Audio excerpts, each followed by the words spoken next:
fondest childhood memories growing up in Omaha, my father used to drive, we would drive in his blue Cadillac from Omaha, Nebraska, all the way to Como, Mississippi as a 4-year-old. That was amazing to have that experience. The Midwest, down south, we ate a lot of ice cream, a lot of, I don't know why, but fried tomatoes. I don't know if that's a Southern thing. Is that a Southern thing? Yes. It's nice going down memory lane. The title of my speech is, Who Are You? Who in this room has ever had a bad hair day? I love when the men raise their hands. We've all had a bad hair day. I'm so glad I no longer have that to worry about.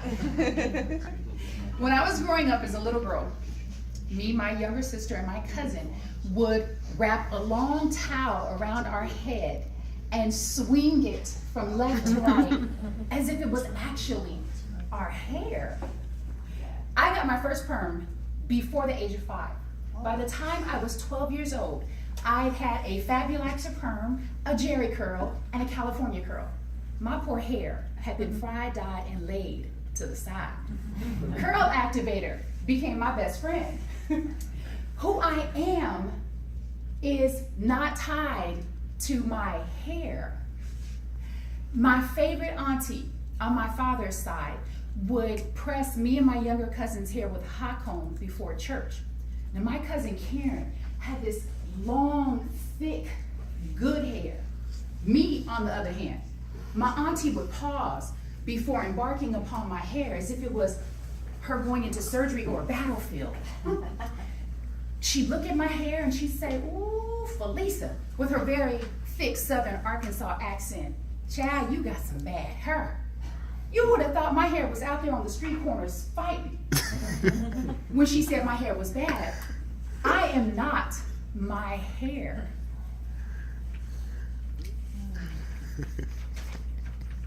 It's difficult, to say the least, to not allow ourselves to be defined by the cars we drive, the type of work we embark upon, the amount of money we make. Think about it. Rarely does anyone ever come up to you and say, "Hey, who are you?" Right? Oftentimes it's, "So what do you do for a living?" Real estate. Exactly. People are more interested in what we do versus who we are.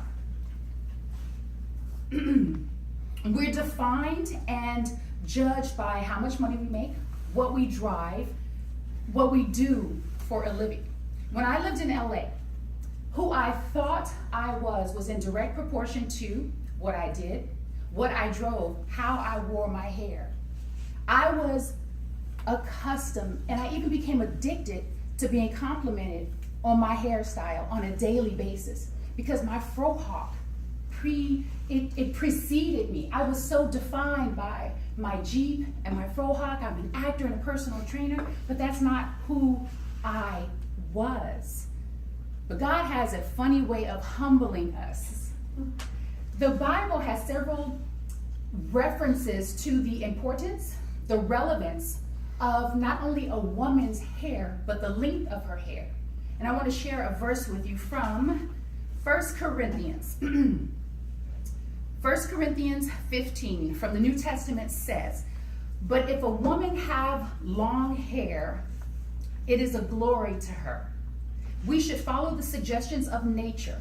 If a woman has naturally long hair, which is given to her as a covering for her head, the covering of her head can be of no shame to her. Therefore, let her wear a veil. Thy ought to correspond to nature." Well, I have never had long hair. I believe religious beliefs and the societal pressures of beauty tend to put a lot of pressure on women to not only grow, but sew hair. So who am I since I've now lost my covering? Who I am is a woman who inherited an autoimmune disease. I call it a dis-ease or disorder called alopecia areata. Statistically, African American, Hispanic, Native American people have a 75% higher increased rate of developing an autoimmune dis-ease. According to the Agency for Agricultural Research and Development, 75% of the people who have an autoimmune dis-ease are women. Both men and women with high levels of DHT, testosterone, within their hair follicles are more likely to become bald. Why are women losing their hair? Some people think it's stress, diet. Women are now taking on more masculine roles and masculine responsibilities, which could attribute to this phenom.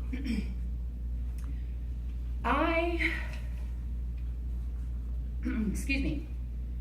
A lot of people ask me, what exactly is an autoimmune disease or disorder?